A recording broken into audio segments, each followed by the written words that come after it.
Iran, Ayatollah Mojtaba Khamenei bilang Republik Islam Iran akan melindungi kemampuan nuklir dan rudal Iran sebagai aset nasional. Mojtaba diyakini berusaha mengambil sikap tegas setelah Presiden AS Donald Trump berupaya mencari kesepakatan yang lebih luas guna memperkuat gencatan senjata yang saat ini dinilai sedang rapuh.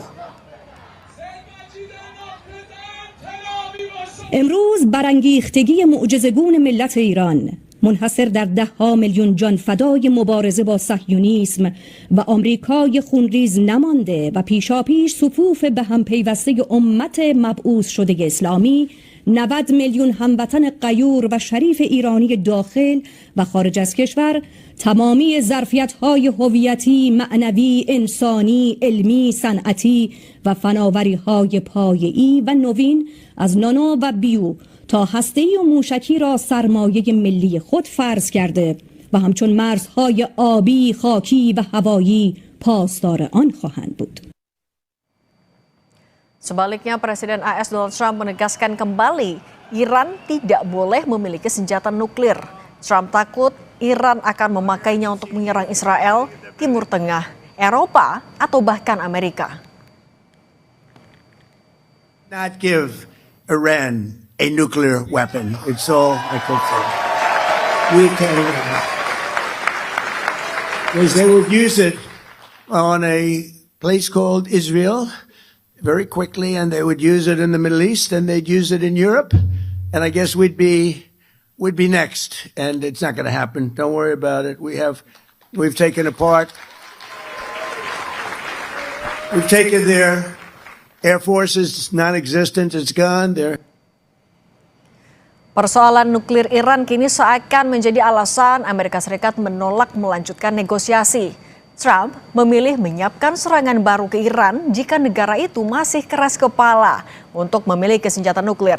Lantas benarkah Iran memiliki senjata nuklir yang akan mengancam sejumlah negara seperti yang disebutkan Trump? Kita bahas bersama dosen hubungan internasional FISIP UI, Agung Nurwijoyo, dan dosen dari International Institute for Islamic Studies di Iran, Kasem Mohammadi. Selamat petang semuanya. Selamat petang, Mbak. Ya, selamat petang. Oke, Trump kan selalu beralasan atau berdalih kalau salah satu alasan dia menyerang Iran adalah soal nuklir yang dinilai berbahaya. Kalau menurut Anda, Mas Kasim, sebagai warga negara Iran, beralasan tidak ketakutan Trump ini? Bismillahirrahmanirrahim. Saya pikir kalau masalah nuklir itu bukan masalah pertamanya Amerika Serikat. Dan kalau kita mau ketahui kenapa Amerika Serikat itu cukup berani untuk menyerang negara-negara lain, saya kira kita harus merujuk ke hakikatnya, ke intinya, identitasnya negara-negara Barat, khususnya Amerika Serikat. Mereka negara-negara Barat itu, khususnya Amerika Serikat itu, kalau wujud mereka itu berdasarkan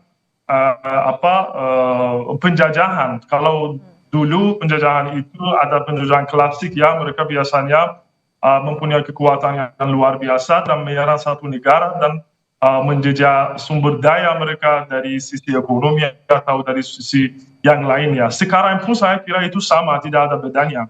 Bukan masalah nuklir atau masalah strategis macam itu. Dan kalau mereka meyakini bahwa mereka bisa menguasai satu negara, kalau mereka bisa mengintimidasi satu negara dengan kekuatan mereka, ya pasti mereka akan melakukan itu. Itu lebih sederhana untuk mereka. Yang sekarang bisa kita saksikan di negara-negara Arab macam itu, ya, mereka diintimidasi dengan kekuatannya Amerika, dan mereka dengan sederhana mereka menyerah diri mereka untuk Amerika Serikat. Kalau tidak mereka mau menyerah. Oke, Mas Kasim, tapi kalau faktanya kan kalau menurut Brin sebenarnya diserang macam negara-negara macam Iran. Oleh karena itu saya kira itu harus. Oke, sorry, Mas Kasim, tapi kan kalau faktanya menurut Brin, pengayaan uranium Iran juga sudah 60%, mendekati ambang senjata nuklir. Anda masih merasa ini murni hanya penjajahan? Iya, saya kira Iran itu kalau mengenai masalah uranium itu, pasti Iran itu memerlukan itu untuk penggunaan dirinya sendiri, dan Iran sudah umumkan bahwa kalau kami ini tidak mau nuklir itu untuk membuat senjata nuklir, dan itu bukan masalah kita tidak berani atau tidak mampu, pasti keberaniannya dan juga kemampuannya ada beberapa minggu saja kami bisa membuat itu berdasarkan fatwa Islami yang pemimpin besar Iran itu mempunyai, bahwa tidak boleh untuk membuat mass destruction weapons, itu tidak boleh ya. Oleh karena itu, kalau masalah nuklir itu, saya kira itu tidak merupakan alasan pokok untuk negara-negara macam Amerika Serikat. Tapi sekarang kita bisa memahami bahwa ada beberapa poin lagi yang mereka pasti dahulukan, dan termasuk masalah minyaknya Iran. Itu sudah diumumkan beberapa kali oleh Trump, dan kita bisa menemukan banyak contoh. Contoh yang barunya adalah Venezuela yang dijajah lagi oleh Amerika Serikat. Sekarang ada Kuba yang masih tapi hari kemarin umumkan mau menjajah ya, mau serang. Mas Kasim, tapi menegaskan Iran itu punya fasilitas nuklir yang sudah ready atau gimana sih, Mas?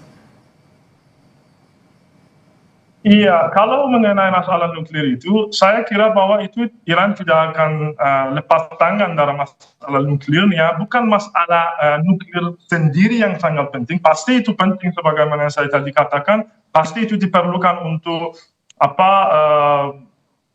untuk kepentingannya Iran sendiri. Tapi itu sekarang masalah nuklir itu sekarang merupakan baris merahnya Iran, karena kami tahu bahwa kalau kita lepas tangan dari itu, mereka tidak akan berhenti di sana, dan itu sejarah yang membuktikan itu. Mereka tidak akan berhenti di sana. Sebagaimana yang saya tadi katakan, identitas penjajah macam itu, kalau kamu mundur, mereka maju lagi. Ya, oleh karena itu, sekarang kalau nuklir itu, mereka baru akan bilang bahwa kalau rudal Iran juga harus terbatas, kalau tahu ada mungkin satu ancaman yang mereka angkat, ancaman itu juga harus dihabiskan.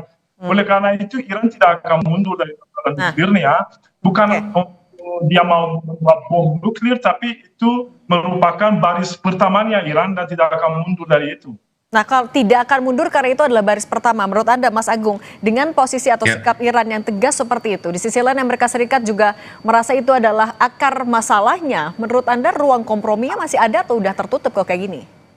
Ya, sebenarnya kalau dalam melihat proses negosiasi ya, ruang-ruang kompromi itu sebenarnya kan intensinya masih ada ya sebenarnya.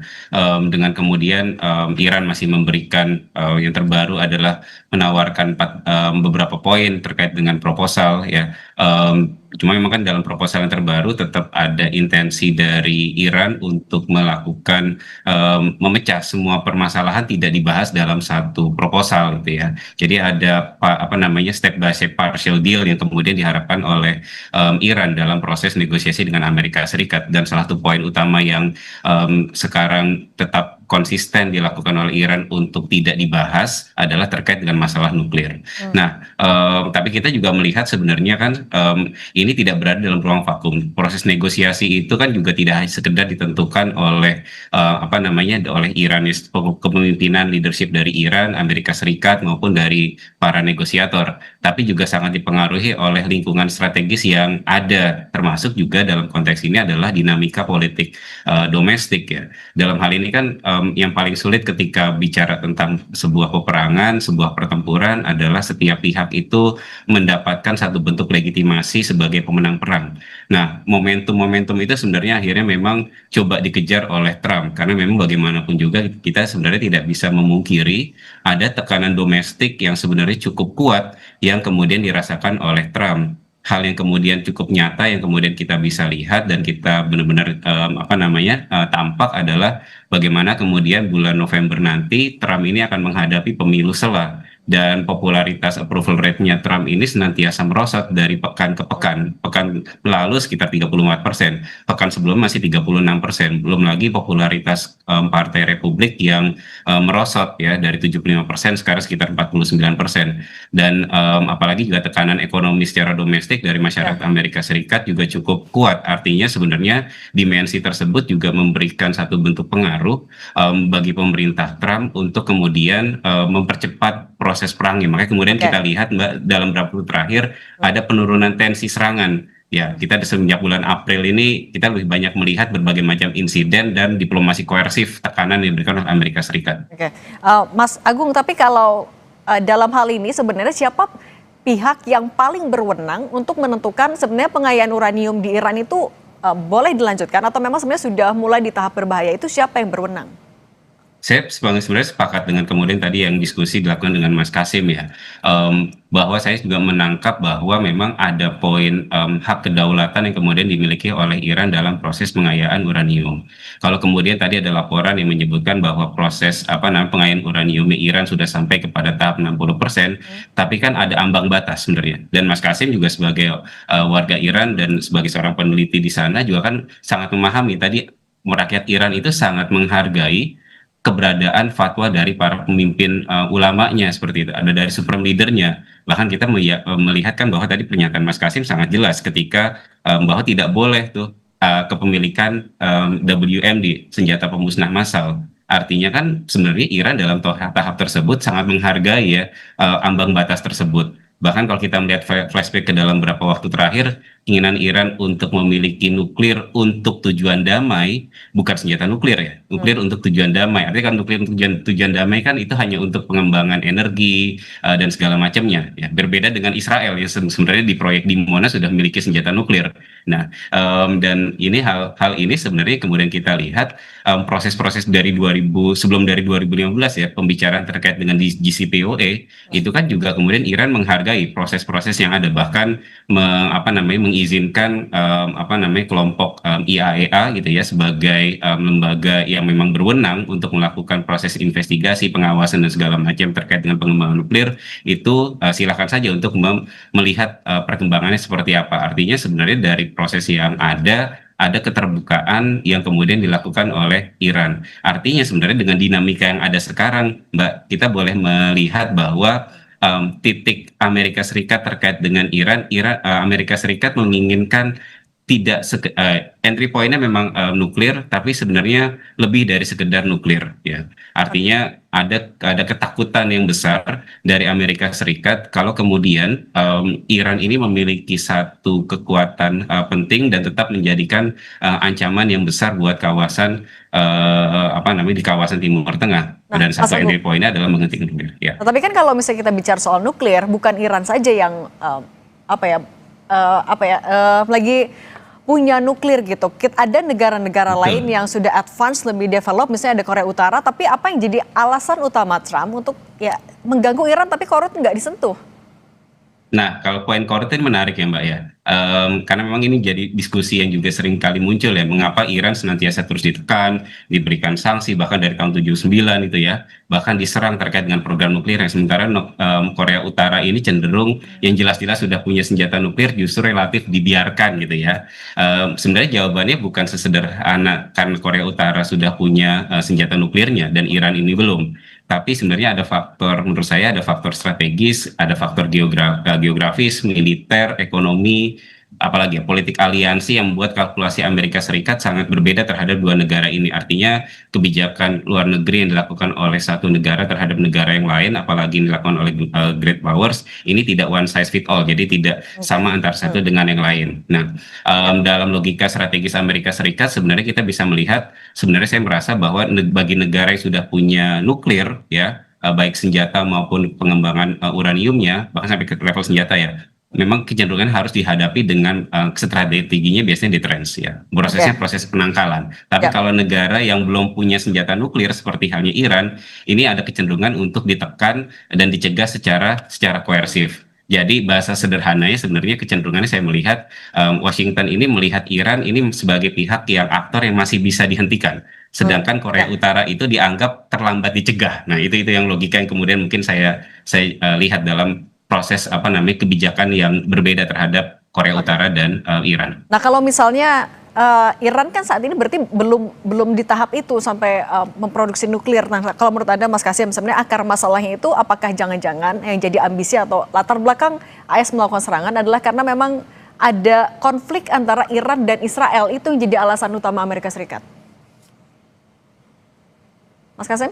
Saya pikir kalau masalah apa perbedaan di antara Iran dan Korea Utara itu bukan masalah nuklirnya. Ini yang saya pemahami secara yang sebagaimana yang saya tadi katakan, kalau filosofi yang berdasarnya Amerika Serikat itu menjalankan kebijaksanaan luar negerinya, sebagaimana saya tadi katakan itu adalah macam penjajahan dulu ya, sekarang ada penjajahan modern ya.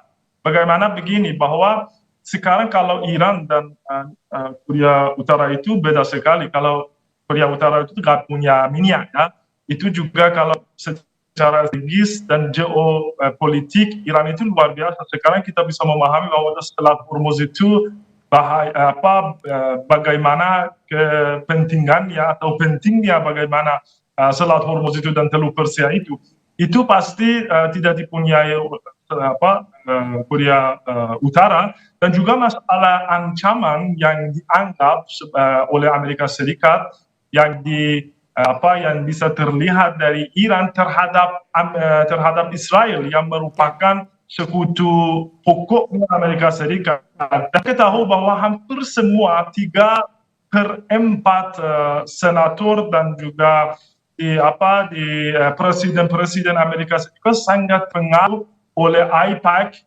yang didukung Zionis Israel itu.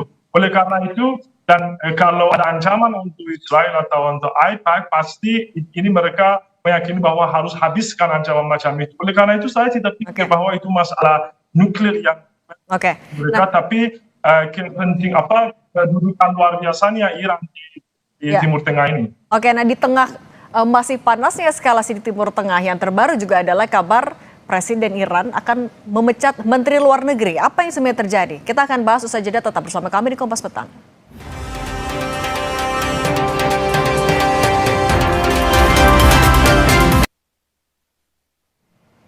Kita lanjutkan lagi dialog bersama Mas Agung dan Mas Kasim. Mas Kasim, informasi terbaru adalah Presiden Iran akan memecat Menteri Luar Negeri Iran. Anda mendengar informasi itu, sejauh mana sebenarnya kebenaran dari kabar itu? Ya, sekarang Iran itu mau memperlihatkan kepada dunia bahwa pasti prioritas Iran itu adalah masalah jalan damai. Pasti itu bukan Iran yang agresor dan bukan sikapnya Iran yang agresif, tapi dari pihak lain. Dan oleh karena itu pasti Iran sudah beberapa kali mencoba untuk memperlihatkan dunia bahwa kami ini sudah siap untuk jalan yang damai. Tapi saya kira bahwa kalau masalah perang Iran Amerika itu, saya bilang itu tidak akan diselesaikan dengan jalan yang damai. Sebagaimana yang saya tadi katakan, itu kembalinya ke akarnya negara agresor itu. Dan oleh karena itu Iran dari sisi pemerintah dan juga masyarakat, mereka sudah siapkan diri mereka untuk melanjutkan perjuangan mereka. Dan Iran meyakini bahwa sekarang kalau jaminan yang kita bisa dapat bukan atas kertas, bukan tanda tangan orang ini atau negara itu, tapi itu adalah jaminan nyata, jaminan objektif. Dan sekarang nampaknya itu merupakan dua hal. Satu, kekuatan persenjataan dan kekuatan militernya Iran, dan mungkin lebih penting dari itu adalah Selat Hormuz. Sekarang mereka bisa paham bahwa sakit yang dunia itu sekarang mengalami itu bukan masalah itu mungkin untuk negara-negara lain, masalahnya itu turunnya harga dunia ataupun sebagian ini ya, tapi untuk Iran itu adalah masalah kewujudan yang masalah eksistensial ya. Saya mau minta tanggapan juga dari Mas Agung. Mas Agung, tapi kalau kabar adanya fraksi atau perpecahan di internal Iran sendiri, sebenarnya ini memang murni karena ada perbedaan pandangan di dalam negeri, itu bagian dari dinamika dalam negeri, atau sebenarnya ada ikut campur dari intel asing? Saya pikir lebih dominan bagaimana kemudian ketegangan internal yang kemudian muncul di dalam dalam internalnya Iran itu ya, terkait dengan isu pemecatan Menteri Luar Negeri Iran Abbas Araghchi. Berarti kan memang ketika isu tersebut muncul, sebenarnya memang ada potensi keretakan di dalam negeri Iran seperti itu. Dan tentu yang perlu nanti kemudian kita lihat memang implikasi dari pemecatan tersebut ya. apakah kemudian akan merubah arah diplomasi Iran yang cenderung lebih agresif atau lebih akomodatif misalkan. Bahkan itu menjadi satu hal penting. Dan ini sebenarnya juga isu-isu seperti ini sebenarnya juga potensi untuk kemudian dilihat oleh Amerika Serikat ya. Bagaimana kemudian makanya kecenderungan Amerika Serikat saya melihat kecenderungannya adalah Trump ini tidak ingin buru-buru deal gitu ya dengan melihat situasi yang terjadi di Iran. Tapi Cuma Mas Agung, permasalahan sorry, betul. tapi dengan adanya faksi di internal atau dalam negeri Iran itu berarti menjadi celah juga buat Amerika Serikat? Nah, problem besarnya adalah yang perlu juga Trump harus yang tidak boleh luput sebenarnya adalah yang dihadapi adalah hari ini adalah Iran. Iran itu bukan Venezuela dan Iran itu bukan Irak 2003 di zamannya Saddam Hussein. Artinya resiliensi yang kemudian dimiliki oleh Iran itu sangat tinggi. Bagaimana kemudian ini baru isu menurut saya bukan suatu bentuk isu yang sangat-sangat besar ya. Maksud saya adalah pergantian Menteri Luar Negeri itu bobotnya jauh lebih kecil dibandingkan dengan momentum ketika kita flashback ke bulan April kemarin ketika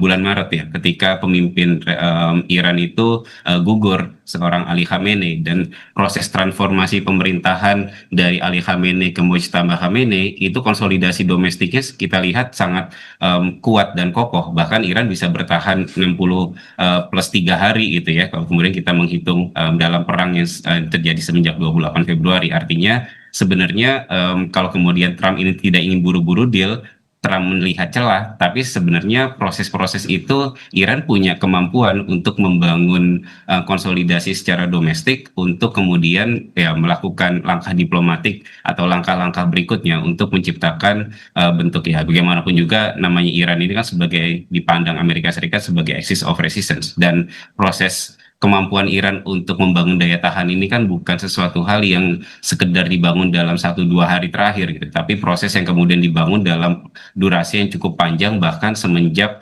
Republik Iran itu berdiri dari 1979. Oke, kalau menurut Mas Kasim sebenarnya tapi dengan isu ini yang terus digaungkan juga oleh Amerika Serikat, Anda merasa ini cukup mengganggukah soliditas Iran di dalam negeri? Saya belum cek apakah informasi itu benar atau tidak.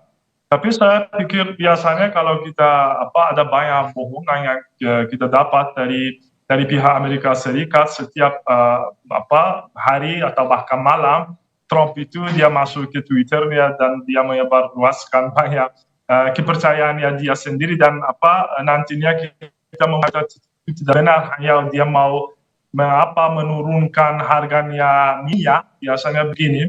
Kalau ada perubahan dalam masalah Menteri Luarnya Iran ataupun satu anggota dari anggota negara Iran sebagaimana yang dikatakan itu, saya kira itu tidak akan mempengaruhi kebijaksanaan pokoknya Iran itu dan pasti Iran sudah putus keputusannya dan sudah tahu apa yang dia harus lakukan. Oleh karena itu kalau dengan perubahan satu orang atau dua orang pasti itu tidak akan mempengaruhi jalan yang sudah diambil oleh Iran itu khususnya dalam perjuangan atau dalam perang yang sekarang Iran itu hadapi. Oke, baik. Mas Kasim Muhammadi, dosen di International Institute for Islamic Studies, dan Mas Agung Nurwijoyo, dosen Hubungan Internasional FISIP UI. Terima kasih sudah berbagi bersama kami. Saya selalu semuanya. Ya, terima kasih. Seolah-olah akan ada gugatan dan lain-lain. Ya tidak benar, itu bukan kewenangan Komdigi. Komdigi jelas menyatakan bahwa langkah yang diambil Komdigi adalah sesuai kewenangan Komdigi di Undang-Undang ITE. Kemarin kan Komdigi sudah mengeluarkan press statement tertulis soal pernyataan Amin Rais yang itu adalah hoax begitu. Boleh Mbak, TV belum dapat soalnya, jadi boleh statementnya soal itu apakah akan dilanjutkan ke ranah hukum? Dalam statement dari Komdigi jelas bahwa kita akan melakukan langkah-langkah sesuai dengan tugas Komdigi yang diamanahkan di Undang-Undang ITE ketika menemukan hoax dan juga ujaran kebencian. Apa langkah-langkah dan kewenangan Komdigi, teman-teman bisa cek sendiri ya. Jadi salah satunya adalah melakukan take down. Jadi melakukan take down itu adalah juga bagian dari proses langkah hukum yang memang menjadi kewenangan Komdigi. Tentu yang akan kita lakukan, ini kan ada beberapa media yang bukan media ya, mungkin saya nggak tahu media atau bukan, tapi seolah-olah akan ada gugatan dan lain-lain. Ya tidak benar, itu bukan kewenangan Komdigi. Komdigi jelas menyatakan bahwa langkah yang diambil Komdigi adalah sesuai kewenangan Komdigi di Undang-Undang ITE. Saya rasa itu. Terima kasih teman-teman. Mari. Amerika Serikat Donald Trump mengatakan perang melawan Iran yang dimulai sejak 3 bulan lalu telah berakhir. Namun Trump menegaskan ancaman Iran masih signifikan dan pasukan Amerika Serikat akan terus disiagakan di Timur Tengah. Donald Trump mengumumkan kepada Kongres bahwa perang melawan Iran telah berakhir. Operasi militer Amerika Serikat yang diluncurkan tanpa persetujuan Kongres tersebut telah mencapai batas waktu 60 hari. Katakan operasi militer di Iran telah dihentikan setelah gencatan senjata yang dimulai 7 April 2026.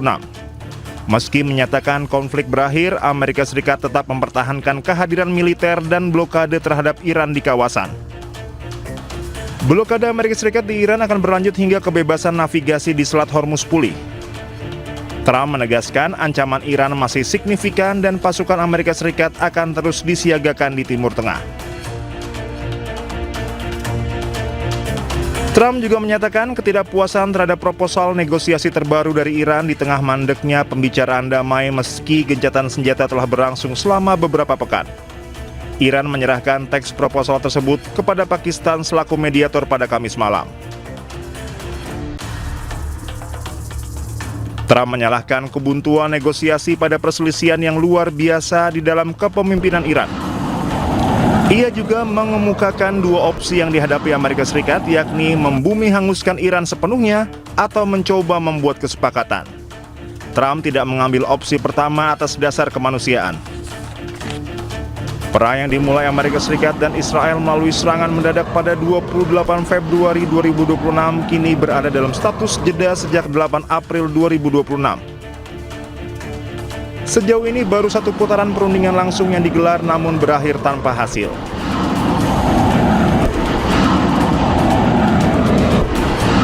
Berdasarkan Undang-Undang Kekuasaan Perang, Presiden Amerika Serikat memiliki waktu 60 hari melancarkan perang tanpa persetujuan Kongres.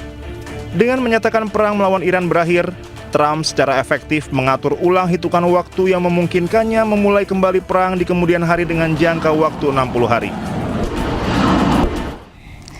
Ya pemirsa, untuk membahas perkembangan konflik Amerika Serikat dengan Iran, kita sudah terhubung bersama pengamat Timur Tengah, ada Pak Hasibullah Satrawi. Assalamualaikum Pak Hasibullah. Waalaikumsalam Mbak Syafa, selamat siang. Baik, Pak Hasibullah, ini Iran mengajukan proposal balasan berisi 14 poin kepada Amerika Serikat yang meminta penghentian pertempuran secara permanen dan juga penarikan penuh pasukan Amerika Serikat. Seberapa realistis tuntutan ini bisa dipenuhi oleh Amerika Serikat? Ya, terima kasih Mbak Syafa. Ini perkembangan terbaru terkait dengan 14 poin yang diajukan oleh Iran kepada Amerika. Terus terang saya juga belum mendapatkan naskah lengkapnya atau poin-poin lengkapnya. Cuman beberapa media di Timur Tengah, terutama Al Jazeera, sudah melansir beberapa poin yang termaktub atau dikatakan ada dalam 14 poin tersebut. Nah, kalau kita baca dari poin-poin yang ada, maka sebenarnya tidak terlalu berbeda secara prinsip daripada poin-poin ataupun pembahasan yang telah diajukan oleh Iran sebelumnya. Misalkan Iran minta agar Amerika atau pasukan Amerika meninggalkan sekitar Iran dan Timur Tengah secara umum, terus pembukaan aset-aset yang dibekukan, lalu kemudian komitmen untuk tidak melakukan perang kembali ke depan, serangan kembali dan lain sebagainya. Cuman yang paling baru dan menurut saya bisa menjadi pintu kompromi itu memang terkait dengan manajemen baru pengelolaan Hormuz yang terus terang kalau dibandingkan dengan paper-paper sebelumnya ini bisa dikatakan kayak semacam bisa menjadi pintu kompromi. Tapi sebelum saya masuk ke lebih lanjut tentang sejauh mana ini mungkin, yang harus kita juga pahami bahwa proposal ini saya sebut lahir dalam konteks fase ke-6 dari perang ini. Fase ke-6 yang saya maksud itu adalah sebuah fase di mana terutama kalau bagi Amerika ini kayak semacam mengalami recharge atau pengecasan kembali dari energinya yang di fase sebelumnya, fase kelima, saya mencatatnya dari tanggal 21 semenjak Amerika mengumumkan perpanjangan gencatan senjata secara sepihak, itu kan